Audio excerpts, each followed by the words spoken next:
Un rire de professeur a failli briser la fierté d'un enfant. Mais la vérité est entrée avec un badge de la NASA. Avez-vous déjà vécu un moment qui reste suspendu dans l'air comme une mauvaise odeur? Quelque chose qui est dit et qui change instantanément l'énergie d'une pièce?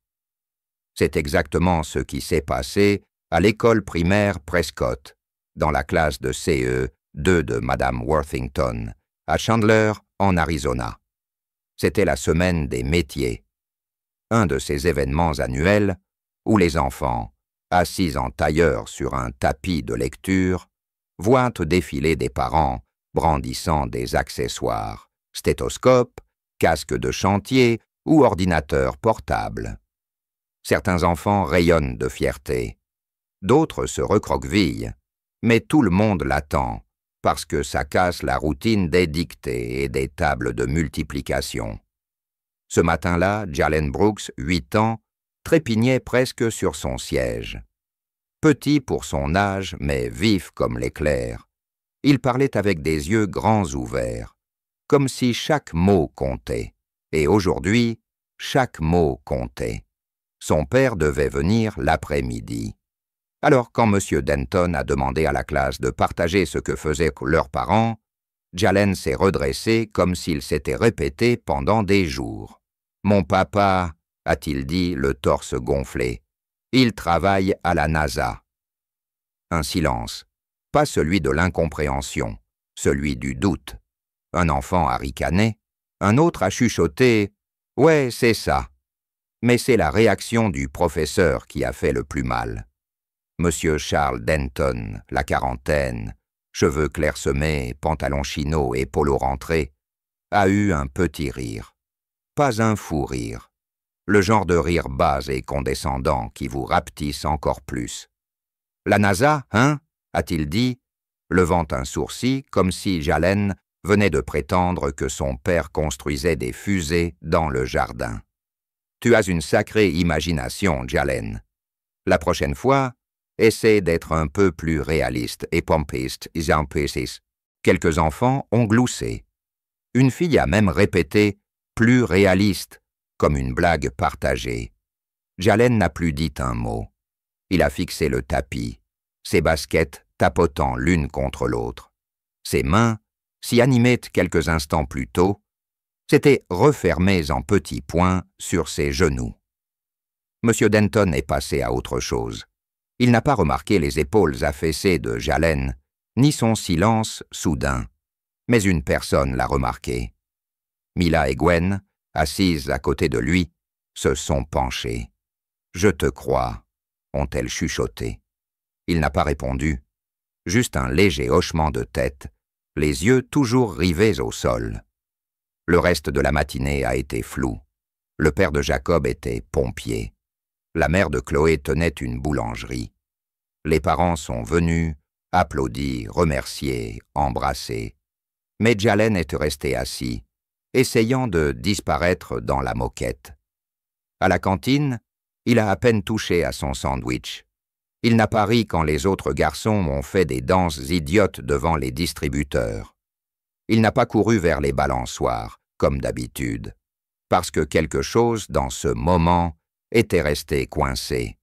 Pas juste le rire, pas même le doute. C'était la facilité avec laquelle un adulte, censé l'encourager, l'avait rejeté sans y penser à 2 fois. Mais ce que M. Denton ignorait, c'était ceci. Jalen ne devinait pas. Il n'exagérait pas. Il n'avait pas inventé ça pour frimer. Tout ce qu'il avait dit était vrai. Son père était ingénieur aérospatial. Il travaillait depuis 1 an sur un projet de relais de communication pour Mars. Il portait un badge de la NASA tous les jours. Et plus que ça, il en était fier. Tout comme Jalen.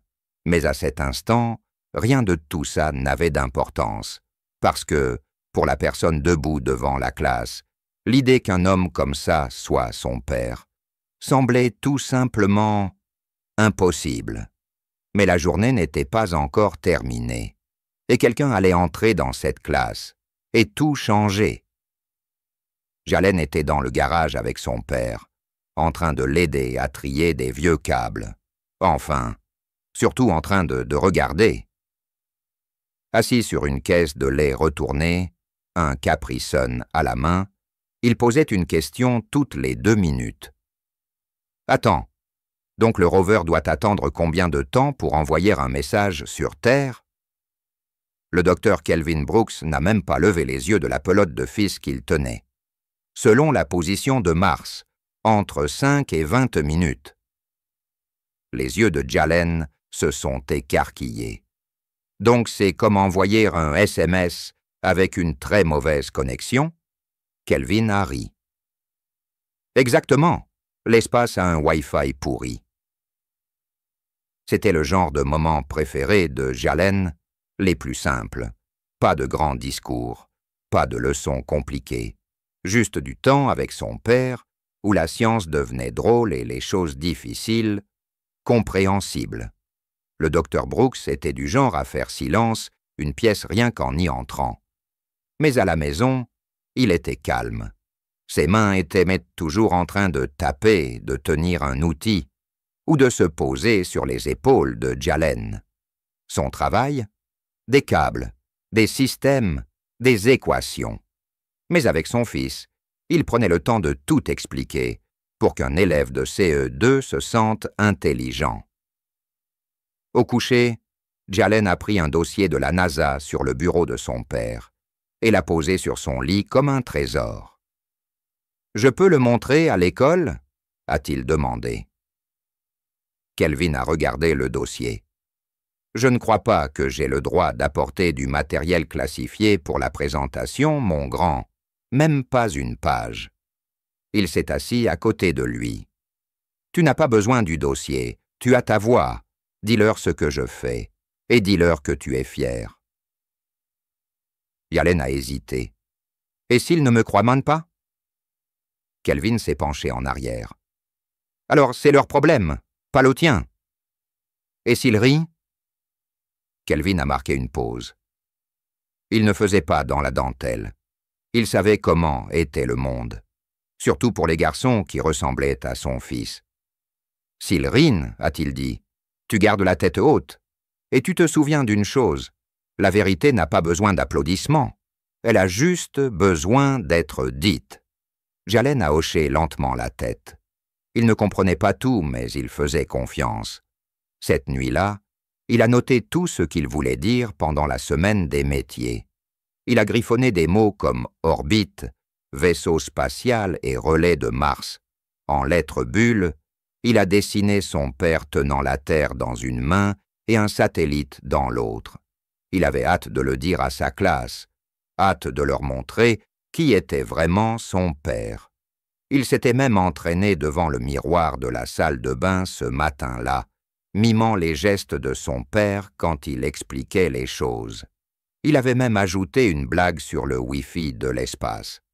Mais tout ça n'a plus eu d'importance au moment où M. Denton a ri. À la cantine, Jalen n'a parlé à personne de ce qu'il avait préparé. Il a déchiré son dessin avant la récréation, l'a froissé et enfoui au fond de son sac. C'est étrange, comme l'excitation peut s'effondrer en gêne en moins d'une seconde. Un instant, tu es au sommet du monde. Le suivant, tu comptes les minutes avant de rentrer chez toi, et tout oublier. Kelvin ne savait rien de tout ça. Il avait enchaîné les réunions toute la matinée, préparant une présentation pour la classe, des dessins de fusées, des photos de Mars. Mais sa diapositive préférée était la dernière. Une photo de lui et Jalen au Jet Propulsion Lab de la NASA. Tous les deux arborant des badges assortis et souriant jusqu'aux oreilles. Mais à l'école Prescott, Jalen ne souriait plus, parce que parfois, il suffit d'un commentaire d'une mauvaise personne pour qu'un enfant commence à tout remettre en question. Le reste de la journée a traîné. Après la cantine, M. Denton a essayé de reprendre son rythme habituel, comme si rien ne s'était passé. Il a fait la dictée, revu les problèmes de maths. Mais de temps en temps, il jetait un regard à Jalen, et Jalen ne le regardait jamais en retour. Il ne boude pas, il ne pleure pas, Il est juste silencieux, d'une manière qui ne correspond pas à son âge, comme si quelque chose en lui s'était éteint pour la journée. Mila l'a remarqué, quelques autres enfants aussi, mais personne n'a rien dit. Peut-être ne savait-il pas comment. Les présentations des métiers étaient prévues pour la dernière heure. Alors, à 13h30, M. Denton a aligné les bureaux en rangées, déplaçant le tableau blanc à l'avant. Les parents attendraient dehors et entreraient un par un. Jalen a plus regardé l'horloge que les présentations. D'abord, la mère de Chloé est arrivée avec des cupcakes et des cartes de visite en forme de cookies. Puis l'oncle de Thomas, mécanicien, a montré un manomètre en le faisant circuler comme un trésor. Les enfants ont applaudi, ri, posé des questions. Et Jalen est resté assis, les paumes moites, les genoux agités, priant pour que son père ne soit pas coincé dans les embouteillages, ou qu'il n'ait pas oublié, ou annulé. Parce que si M. Denton le voyait entrer avec un vrai badge de la NASA, peut-être qu'il comprendrait enfin. Mais sous cet espoir, il y avait un doute. Le genre moche qui ne pose pas de questions. Il chuchote juste des choses qui font mal. Et s'il ne vient pas? Et si M. Denton avait raison?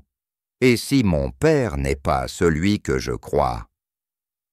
Jalen a secoué la tête, comme pour chasser ses pensées.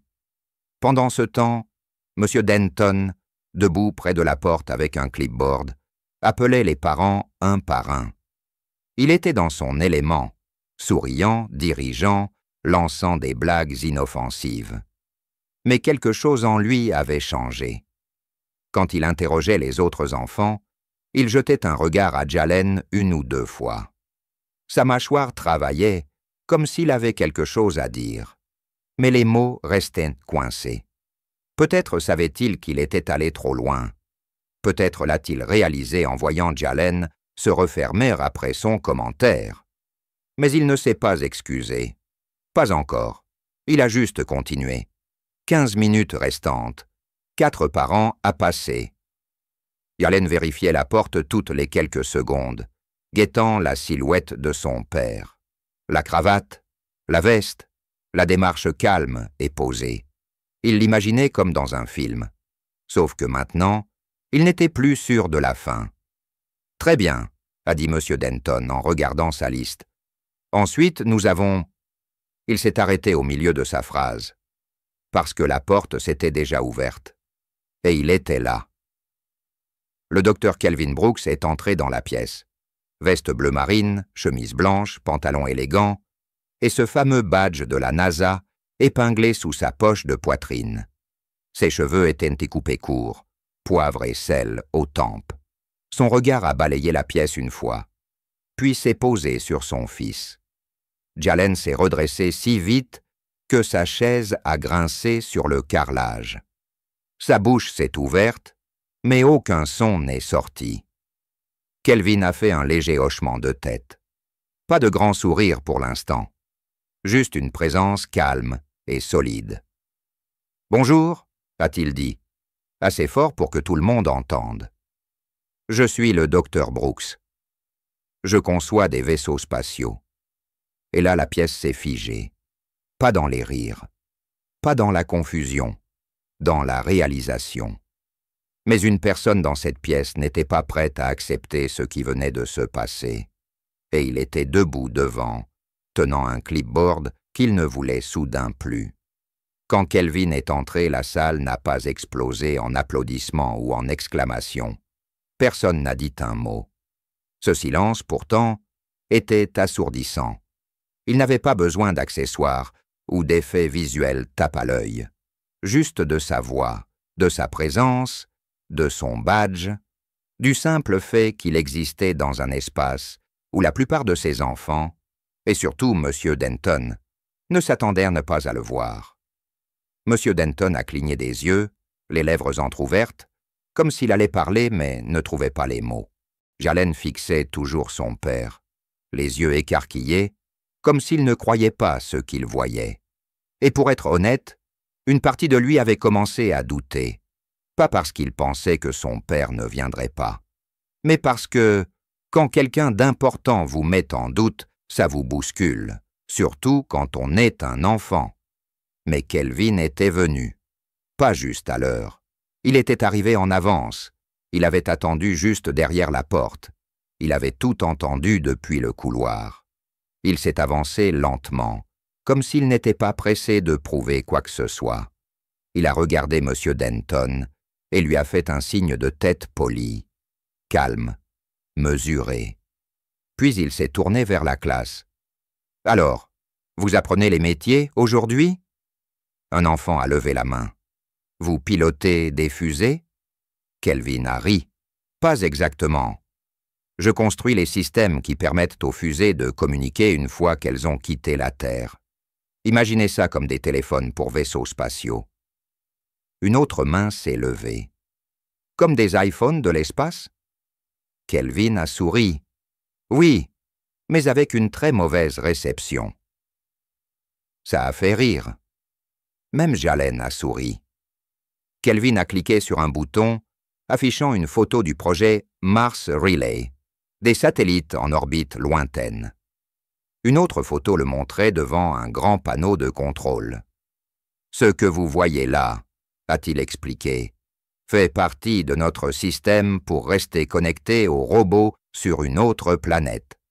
On s'assure qu'ils peuvent appeler la maison. » Un par un, les enfants se sont penchés. Tous, sauf M. Denton, qui restait à l'écart, silencieux pour une fois. Ses yeux passaient de l'écran à Kelvin, puis à Jalen, qui maintenant se tenait plus droit que jamais. Kelvin n'a rien personnalisé. Il n'a pas parlé de ce qui s'était passé plus tôt. Il n'en avait pas besoin. Sa présence seule en disait déjà assez. Mais juste avant de conclure, il a marqué une pause. « Au fait, » a-t-il dit, regardant directement la classe, « j'ai entendu quelqu'un dire plus tôt que travailler à la NASA. C'était peut-être irréaliste. » Il a laissé le mot flotter dans l'air juste assez longtemps. Puis il s'est tourné vers Jalen. « Eh bien, » a-t-il poursuivi, « je suppose que certaines personnes ont une définition différente du réalisme. » Et là, enfin, il a souri. Jalen a rayonné pour la première fois de la journée. Ses poings se sont desserrés. Il a regardé autour de lui et a vu le changement. Les moqueries d'avant avaient disparu. Maintenant, il y avait des yeux écarquillés, des hochements de tête, peut-être même quelques étincelles d'admiration. Même Mila a chuchoté « Je te l'avais dit ». M. Denton s'est raclé la gorge. « Merci, Dr. Brooks, c'était très instructif. » Kelvin a fait un bref signe de tête, puis a regardé l'horloge. « Je dois y aller. » Mars n'aime pas qu'on la fasse attendre. Quelques enfants ont encore ri. En passant devant M. Denton, il s'est arrêté une demi-seconde. « J'espère que vos élèves se sentiront toujours écoutés, » a-t-il dit doucement. « Surtout ceux qui rêvent grand. » Et avec ça, il est parti. Mais la tension qu'il laissait derrière lui, elle est restée. Et maintenant, c'était à M. Denton de décider quoi en faire. M. Denton est resté figé un long moment après le départ du Dr. Brooks, une main sur son clipboard, l'autre pendante, comme s'il ne savait plus quoi en faire. Il s'est retourné vers la classe. Mais le contrôle qu'il avait habituellement sur la pièce avait disparu. Les enfants ne le regardaient pas. Ils regardaient Jalen. Et Jalen, il rayonnait, pas de manière arrogante, juste assis tranquillement, les épaules détendues, le menton relevé, comme quelqu'un qui avait enfin été vu comme il le méritait. « Bon, » a dit M. Denton, la voix un peu plus faible qu'à l'accoutumée, « remercions le Dr. Brooks d'être venu. » Quelques enfants ont applaudi. Mila a lancé un « ouais ». M. Denton a essayé de continuer comme si de rien n'était. Mais l'équilibre avait changé. Il a commencé à présenter le parent suivant. Mais il y avait une hésitation dans sa voix, comme s'il savait que tout ce qu'il dirait maintenant tomberait à plat. Personne ne prêtait plus attention au manomètre ou au cupcake. Ils venaient tous de voir un homme entrer et briser toutes les suppositions qui planaient sur cette classe depuis des mois. Après la dernière présentation, M. Denton a renvoyé les enfants ranger leurs affaires. Cartable fermé, chaises grattant le sol. Le bruit habituel de fin de journée a rempli la pièce. Mais Jalen n'a pas bougé. Il est resté assis à son bureau, les mains jointes, attendant. Quand la plupart des enfants sont partis et que le couloir a commencé à s'animer, M. Denton s'est approché. Il s'est tenu près du bureau de Jalen, déplaçant son poids d'un pied sur l'autre. « Hé !» a-t-il commencé, trop décontracté. « Ton père a l'air d'un type très intelligent. » Jalen a levé les yeux lentement. « Il l'est. » M. Denton a hoché la tête. « Je vois ça. Je voulais dire que j'ai peut-être été un peu vite tout à l'heure. » Jalen n'a pas répondu. M. Denton s'est raclé la gorge. « Ce que je veux dire, c'est que parfois les profs, les gens, font des erreurs. On ne réalise pas toujours comment ce qu'on dit peut être perçu. » Jalen l'a regardé un instant, puis a dit « Mais vous avez ri. » Ça a fait mouche. Le visage de M. Denton s'est crispé. « Oui, a-t-il admis, je l'ai fait. Et je suis désolé pour ça. Ce n'était pas juste. J'aurais dû t'écouter. » Jalen n'a pas hoché la tête. Il n'a pas cherché à lui faciliter les choses. M. Denton a finalement dit « J'espère que tu me donneras une chance de faire mieux. » Jalen s'est levé lentement, a mis son cartable sur une épaule et s'est dirigé vers la porte. Juste avant de sortir, il s'est retourné. « Ce n'était pas mon imagination. C'est vraiment mon père. » Et puis il est parti. M. Denton est resté là, une main sur le bureau vide, l'autre enfoncée dans sa poche. Le bruit du couloir s'est estompé. La classe s'est vidée. Mais le poids de ce qui s'était passé, il persistait. Pas juste dans la pièce, dans l'expression de M. Denton, dans l'air, dans cette sensation que quelque chose s'était fissuré. Ce n'était pas une question d'avoir tort.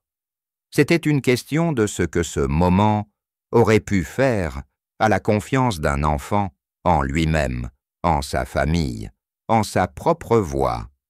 Et maintenant, M. Denton ne pouvait plus s'empêcher d'entendre l'écho de ses propres mots.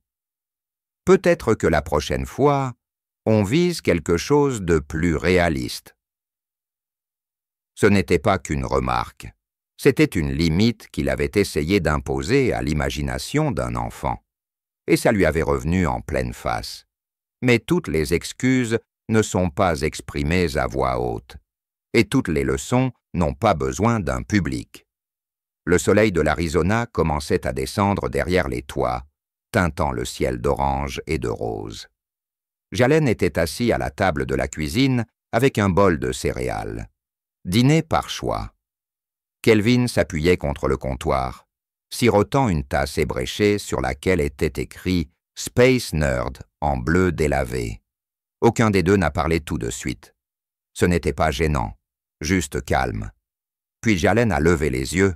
« Tu l'as entendu ?» Kelvin a levé un sourcil. « Ton prof ?» Jalen a hoché la tête. « Quand j'ai dit que tu travaillais à la NASA, il a ri, comme si c'était une blague. » Kelvin n'a pas répondu tout de suite.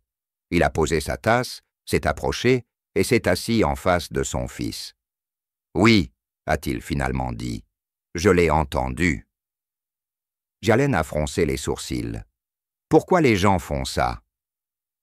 La voix de Kelvin était basse. « Parce que parfois, ils voient le monde dans une petite boîte. Et quand quelque chose n'y rentre pas, ils rient. Ce n'est pas toujours de la méchanceté. Parfois, c'est juste de l'ignorance. Mais dans les deux cas, ce n'est pas à toi de rapetisser pour eux. » Jalen a remué ses céréales lentement. Je ne me sentais plus intelligent. Kelvin s'est penché, sérieux. Ne laisse pas le doute des autres effacer ta vérité. Tu sais qui tu es. Tu sais qui je suis. C'est ça qui compte. Jalen a hoché la tête, juste un peu.